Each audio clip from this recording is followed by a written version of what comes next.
Motovlogger tinipid ang serbisyo na isang influencer pero siya pagalit. So pag-usapan natin boss, para dyan sa tulo mo. Nagulat po ako sa price dahil ganun kalaki. Walang libre ngayon, Motoronda. Dami-dami palang collection dyan eh. Eh yung roofing yan okay dyan, matibay yan syempre. Sabi nga ni Boss Motoronda, kaibigan ng hanapin, huwag kaaway. Atin agad simula. So kamakailan nagkaroon ng issue sa pagitan ni Motoronda Vlog at ni Conrad Roofing Services kasi for the longest time, si Conrad Roofing Services, gumagawa sila ng mga inspections para matulungan yung mga sira yung bubong, diba? Serbisyo nga sa roofing, diba? So matagal na sila sa larangan na ito at marami na rin sila naayos. Ngayon, ito nga dated July 27, napansin na niya itong issue ni Motoronda sa kanyang bubong na matagal na rin tumutulo. Kaya nag-viral itong kanyang clarification na mga sinabi ni Motoronda sa kanya at sa kanyang kumpanya. So, panoorin muna natin pinagsimulan nila kung saan sila una nagkainlaban bago nagkaroon ng mga geto ex-deal na problema. Ang owner nga pala ng video na to ay si Idol Motoronda Vlog. Ayun o, pansin nyo dito, puro deform yung yero. So yung deforming na yan, malaki yung chance na magkatulo dyan, lalo na pag ganitong bagyo. So ito yung sinasabi ko guys, na kapag na-deform at dumapa yung yero, nai-stack yung tubig. Ngayon, para kay Boss Idol Motoronda, pag-usapan natin boss kung anong kayang maitulong ng Conrad Roofing para dyan sa tulo mo ng bubong. So ito yung pinagsimulan. Marami nagme-message sa atin, marami nag-ask ng questions, especially nga ngayon na nag-uulan na naman kung kamusta. Ramdam mo kasi sa ulan ngayon lahat mga pwedeng masira, mga nagtipid, yung mga hindi alam na ganun yung ginawa sa kanila ng mga nag-aayos sa kanilang mga bahay, maglalabasan yung mga yan. The same way na naglabasan din sa mga government flood control projects, naglabasan ng ulan, diba? Para mga dagang nabulabog, yung mga corrupt na yun, ganito rin yan, lalabas din yung mga sira at yung mga tinipid na parte nun. Kamusta na raw po ba yung pinuntahan dito ng team ng Conrad? Then ano na ba naging update sa may bubong? Sabi ko before sana kami mag-start noon, sana makapagbigay lang muna at least a rough estimation. May sagot din dito mamaya ang Conrad Roofing Service pero para makita nyo lang muna yung vibe din ng video at kung bakit yun ang naging backlash na nakuha nyo. Sana sila sumampa sa bubong at alam ko naman gustong gawin ng pinaka-best na makita talaga. Pinaka na the best pa. Doon nga sila na nag-check kung ano yung dapat gawin, ano ba dapat palitan para maging maayos. So I was so shocked din kasi after nang nagpunta sila, 2 days nag-message po sa akin yung isa sa team nila. Yun nga, nagulat po ako sa price dahil ganun kalaki. Hindi natin afford. Sakit kasi sa akin sa part na sumampa lahat sila yung buong team doon. Ang dami nila sa bubong. Bawat pa kasi nila talagang mabigat para sa akin dahil nga alam ko may trouble yung bubong. Tapos I think alam naman nila. Alam mo to, mga professional yan eh. I'm sure alam nila saan dapat tumapak, paano maging maingat. O tsaka kung pusa ka tumatalon mga bubong, bago sila maglampungan, wala naman tayo masabi sa kanila, di ba? at least man lang kahit rough estimate na kung magkano aabutin para at least kung alam kong malaki na, hindi na po ako muna siguro papayag, mag-ipon muna para wag muna sumampa. Ang kanyang problema ay yung pagsampa nila, isa na yun dun. At humihingi daw siya ng isang rough estimate para sa kanila inspection. Nasasagutin din ni Conrad maya-maya. Ito, puntahan na natin. May 5.7 million na siya na followers pala. Hopefully, hindi mga architect ang 5.7 million na yan, pero panoorin natin. Ito yung clarification niya. So itong video to is para dun sa Motoronda issue. So ito yung nasagot ko dun sa about sa video. Kung anong nangyari sa side namin. Ang dami daw tumapak, ba't daw tinapakan yung bubong? Sana man lang is rough estimate daw muna bago tapakan yung bubong. Unang-una, Wow, napansin ko lang. Kaya natin pinapad ng video, nagkumanda ang business. Diba nakita niyo yung kanina? Parang puti, parang backdrop na isang YouTuber na nagsisimula pa lang. Diba? Nakakatawa. Yeah, okay. meron talagang proper way na pagtapak sa bubong. Pero kala tinapakan yung pagkatao niya, no? Pero kahit hindi ka marunong tumungtong, pag gantong 5 rev lang, dito ka lang. Ang bilis ng rebaba. Kaya lang namin sinasabi. Alam nila saan yung harap. Tapakan ang bubong kasi hindi natin alam kung marunong bang tumapak sa bubong yung tatapak. Mas lumala pa daw yung problema ng tulo dahil tinapakan namin ng tinapakan. About naman sa rough estimation, hindi po kami nagra-rough estimate based sa titingnan lang. So, kung meron kayong kilalang ganun, ewan ko baka nanguhula. Para ano yun, no? Kung may ang dami-dami niyang motor, pero tinitipid niya yung mismong pinagsisilungan ng mga motor na ito. Sana pala, pinaroofing na lang natin yung mga motor niya, baka mas gastosan pa niya. Pero the same way, isa pang analogy nun na isang kahit doktor, okay? Kahit doktor na sanay niya, kung may bali ka na buto sa loob ng katawan mo, dinadaan ka sa isang x-ray. Hindi pwedeng tignan lang, Dok, para may bali ako nitong 5 buto. Pwede ba tignan mo na rough estimate lang kung magkano? Tignan mo lang. Hindi niya hahawakan yan, di ba? Walang ganon. Hindi ka makakuha ng isang rough estimate sa isang inspection lang. Kailangan niyang makita, kailangan niyang malaman pa yung mga material na ginamit, paano yung, ano yung previous na gumawa nito, paano nila binuo. Kasi malay natin, baka yung nauna na yan na naggawa nung bubong mo, baka tinipid mo din. Baka kaya sila napilitan din na ganyanin yung bubong mo kasi ito lang yung gusto mong gastusin para sa bubong mo. Or, syempre, benefit of the doubt din, baka yung mismong nauna ay nawala rin na parang mula na bigla lang silang kinalimutan at wala. Nagkaroon din ako ng mga experience na yung mismong kausap ko sa mga construction na yan ay kupal o alam mo yung wala palang alam. Kahit inaasahan ko na ito yung mga tao may alam dapat. So, Kailangan talagang tumapak. Yun lang. Yung pagtapak namin ay hindi yun yung naging reason. hindi nun dapat natapakan ang ego at kumpiyansa ni Kuya Motorola doon sa kanyang bubong. Bakit lumala Tama. yung tulo ng It all interconnects. Siguro kasi bagyuhan lang talaga at malakas ang ulan. Kaya mas lumakas yung tulo. Naku, masakit pag lumakas ang tulo. Naku, pacheck mo agad yan. Papasabahay man o sa bayag.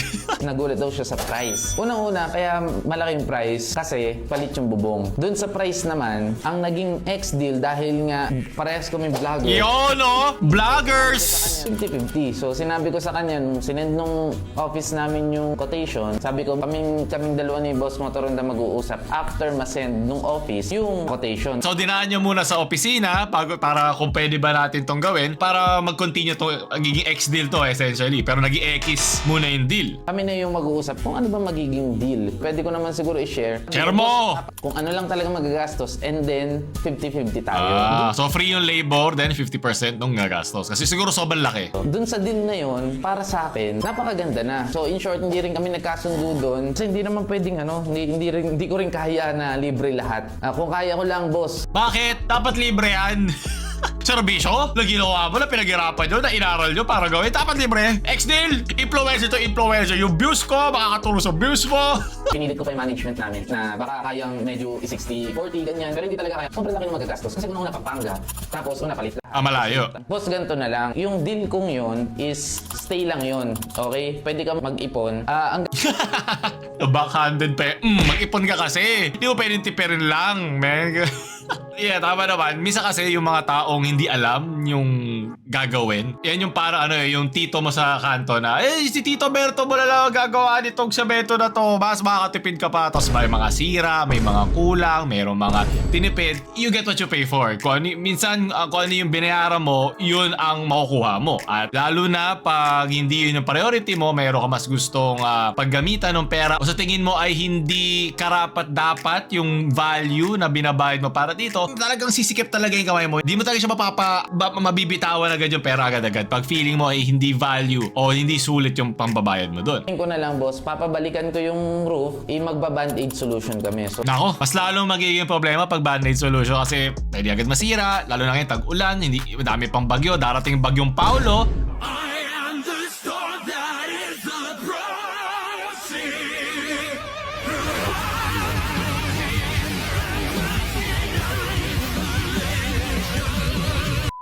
Baka mas lalo pang lumala at mas mapapalaki pa lalo yung gastos mo kasi uulitin na naman lahat yan. Baka kailangan dito talagang buong change. doon papasok si sealant, doon papasok si yung mga takip-takip, tapal Nako. para at least mapag-ipunan ni boss. So mga text messages namin, nagpapaschedule. Boss, good afternoon. Tinanong ng office if pwede daw magpadala ng team dyan para dun sa repair. Sorry po, ngayon ko lang po nabasa. Naiwan po sa cellphone. Thursday, Friday po kayo, boss. Hindi lang po kayo yung namumblema sa tulo. Sobrang dami po natin kababayan ang namumblema sa may tulo. So, Lalo na pag ngayong malamig, maraming tulo.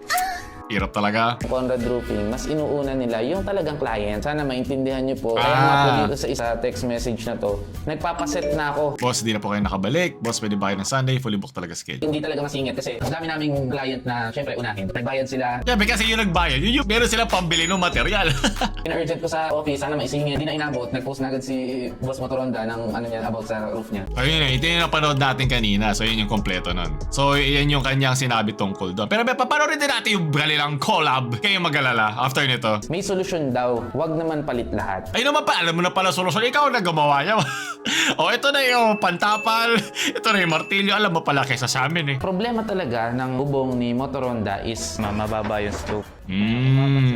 So yung slope niya hindi ganun. Talagang tubig. Konti lang. Walang Ayan. elevation yung roof. So, zero talaga. So, pantay siya. Pantay, Pantay? talaga siya. Nung Wala kahit tinistahan onti? namin ng cellphone, yung elevation, nag-negative 2 pa. Ang pinaka maganda What? talaga dyan is retraces. Ayusin yung framing. So, ang mali talaga dyan, yung unang gumawa. Yun Oo yung- nga. Parang ano pala to, para gobyerno, no? Yung problema ng previous government, yung sumunod, yung before nun, dala-dala nilang dala. So pabigat ng pabigat at pahirap ng pahirap yung kailangan nila ayusin.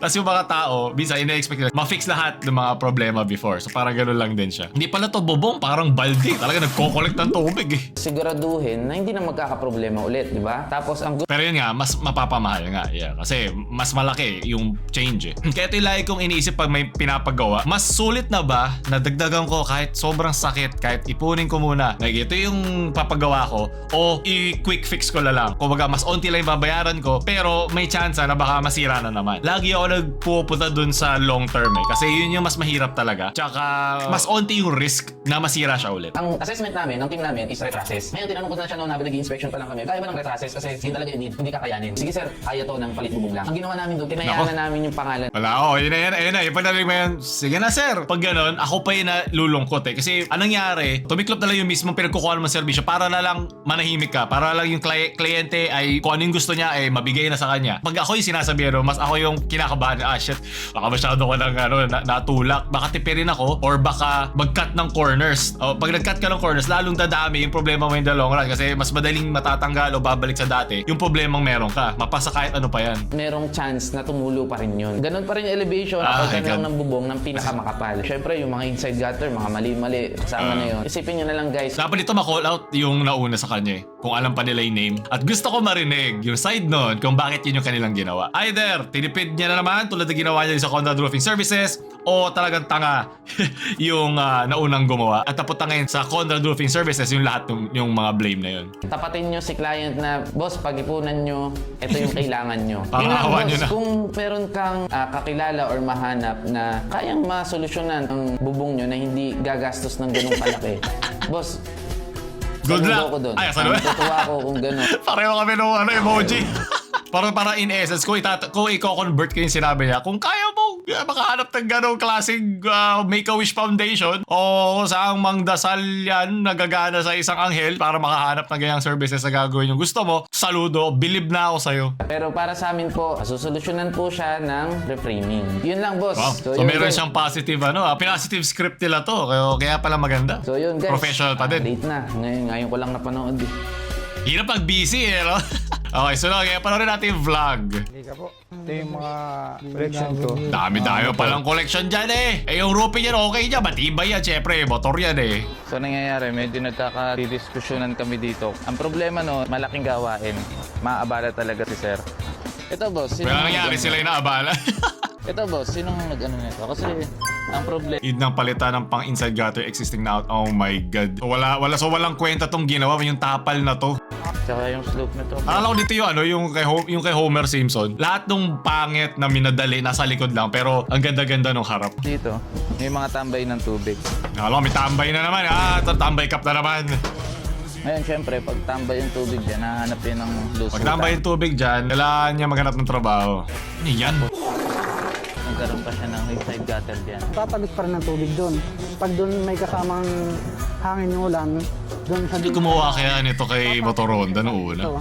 So dapat itong bali plastic na ginawa nila, dapat nasa ilalim to ng yero. Oo nga, no? Kasi sisingit pa loob yung tubig. Oh my God. So, humihit-hit ba ng sealant yung unang gumawa nito? Ang nakakapagtaka, Pag sa lahat ng gumawa doon. Iisa lang. Isa lang. Oh my God, siya lang naiiba. Parang by process of deductive reasoning, baka hindi na nga yung gumagawa ang may problema. Baka yung nagpagawa. Hindi nilagyan ng end flash. Bakit? Oh, may galit kay sir na. Okay na lahat sir, nakuha na namin. Nakuha na namin ang sama ng loob na gumawa ng bubong mo. Ito yung mga collection ko, mga motor. Kawasaki C1000R. Lagyan ng tigi isang bubong yan para safe ang mga motor. Ito na, si Yume.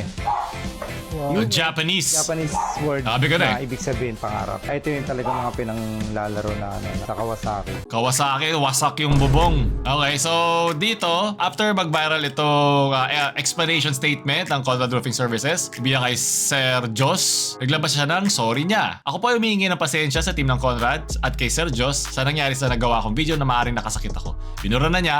At regarding naman sa Excel, hindi naman po ako nag-offer nun na magkaroon nun at lalo na hindi maging libre at alam ko naman mahal magpaggawa nun. Kaya walang ganun na libre. Pero still, may mali pa rin ako. Sa mga na-disappoint, pasensya na at nagkamali ako at kung mapagbibigyan ng pagkakataon at nag-araw na at kung pwede pa nilang gawin, wala pong X-deal ay ayos lang at least sakali sure ako sa resulta. So mangyari, bubuin na niya. Wala pa natin muna ma-call out no? So sa team po ng expert on roofing, ngayon pa lang ay humingi ako ng pasensya sa inyo. Pero yun nga, gusto ko lang din syempre sabihin yung side ko. Emotion niya. Try to contact po sa inyo, pero yun nga, hindi na po nga makontak si sir. Maring, syempre, masama rin po ang loob at dahil nga. At least nagigets naman niya. Kaya nangyari po kasi, so sarili niya tong rendition. Nag-upload po ako ng video regarding po sa tumutulo sa part ng Kisambi ko. Purposely po nun is para pakita ko talaga at meron talaga mga tao. Wala naman po akong kilala kasi na marunong. Sa video ko na yun, meron mga tao na magko-comment na mga sanay sa paggawa ng video ay malaking bagay na po sa akin yun at hindi na po kumbaga para maghanap dito sa mga kapitbahay namin kasi nga nadala po ko sa unang gumawa sablay. So parang kapitbahay lang ba unang gumawa sa'yo? Luckily po marami po nagtag sa ito nga sa expert on roofing. Sobrang natuwa ako dahil napansin ako ng isang expert. Kung alam natin hindi tayo expert, makinig tayo doon sa expert. At ikaw in-acknowledge mo naman na expert siya. Bakit may sarili ka pang expert opinion sa isang eksperto, di ba? Ba eksperto tayo magbigay ng opinion? Yun ang pinagkaiba. Ang pinagkaiba ng expert opinion versus sa isang expert magbigay ng opinion. Yung mga lagi nagmamando, yung nakatanghod sa'yo na ganyan. Tapos pinagdaanan ko din yan nung writer ako. Maraming sinasabi yung client na gusto niya, na ayaw niya. Parang ano ba talaga gusto mo? Parang gulo makausap, so tatuktukan. Parang ganun yung feeling. Feeling ko ganun yung nangyari. Mas makakamura. Siyempre gusto natin lahat makamura. Okay? Siyempre, bakit tayo magbibigay ng extra kung hindi naman? Pero, yun nga, bakit natin isisisi sa kanila yun? Kung yung gusto natin na value na ilabas na pera ay may budget, naman masama kung mayroon tayong budget, lahat naman tao mayroong budget, wala natin isisi sa kanila na ito yung nangyari kasi nga, naglabas tayo ng budget na hindi nila sinuggest yung kanilang expert opinion in the first place. Pero ayun, pasensya guys, alam ko pong mahal at alam ko po na hindi ito gagawin ng libre ng kahit sino. Okay? So yun lang. Siguro gusto niya dito i-clarify na hindi talaga siya naghahanap ng buong libre. Okay sa kanya yung X-deal na bas 50%. Pero namamahalan pa din daw siya doon. Kasi siguro sobrang laki talaga. Pero bumalik na sa'yo. Naway na minsan ipasilat natin yung keyboard natin, no? Na hindi kailangan lahat ng ating hinanaing ay kailangan natin ilabas. Kasi hindi natin sure baka nadala lang tayo ng emosyon natin at baka pag bumalik sa atin lahat ng ating mga sinabi. At ito naman ang part 2 ng explanation na binigay ng CEO ng Conrad Roofing Services. Nangyari to after ma-post ni Motoronda yung video niya and then napanood nung team. So, ito, pakita ko sa inyo. So, habang may ginagawa sila, nakita na lang yung video. May dagok pero. Okay. Ang buhay na nagiro!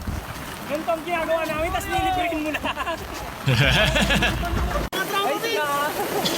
Okay, first of all, pasensya na kayo dun sa mga nasabi dun. Gusto ko lang talaga maging transparent, so wala na akong binlurred out. And then, pasensya na rin dun dahil may nakahubad, nakachinelas, nakashort. Yan ang hirap ngayon sa social media. Lahat talaga kailangan mong bigyan ng sorry.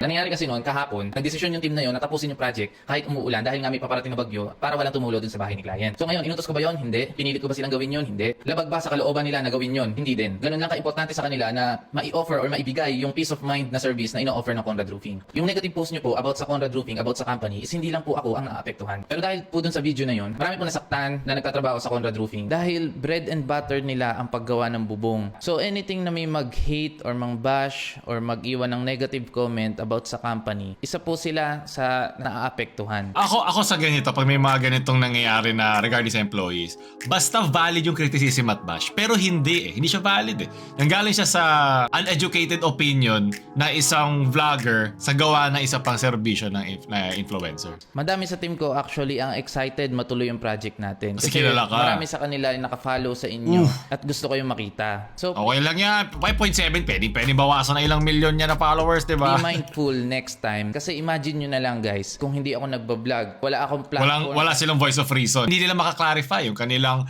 side. Paano kung isang small business or nagsisimula pa lang sa negosyo yung nagawa ng ganong video? Di ba? Sobrang laking bagay na to. Now, about naman sa price, yes, we're not the cheapest in the market. Pinapakita namin yung quality work, peace of mind, skilled workers, well-paid silang lahat, etc. etc. Ako bilang nagpapagawa din ng bahay, nararamdaman ko yung diferensya ng isang tinipid na team sa hindi. Yung kanilang itsura. Minsan meron akong team na makita parang mukha silang Suicide Squad. May isang hirap na huminga. Tapos pag well-paid sila, tapos lagi sila nababantayan, lagi naalaga yung kanilang physical, psychological at mental health. Nakikita mo sa trabaho nila kung gaano sila kabilis at gaano kasino at gaano kaingat sa paggawa ng trabaho. So ang tanong ko naman dito, mahal nga ba talaga kami? Or nasanay lang kayo sa pamurahan ng singil, lalo na sa roofing industry dito sa Pilipinas? Kumbaga, yung price na binigay nila na-outweigh yung standard at yung trust na na-build nila dun sa client na yun. Yun yung kapalit nun. So ngayon, gusto ko nang tapusin tong issue na to. Lit na rin ng mga video si Sir Motoronda. Humingi na rin siya ng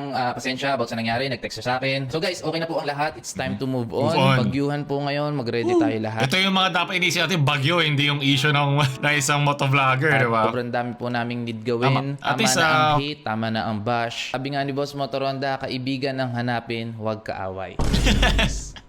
Yeah, peace! At peace na din. Dito natin tapusin yung video. Maraming salamat sa mga nanonood. Huwag nyo kalimutan i-like, share sa mga sira na roofing nyong friends. At huwag nyo kalimutan subscribe. Jay Shopper na mamaalam.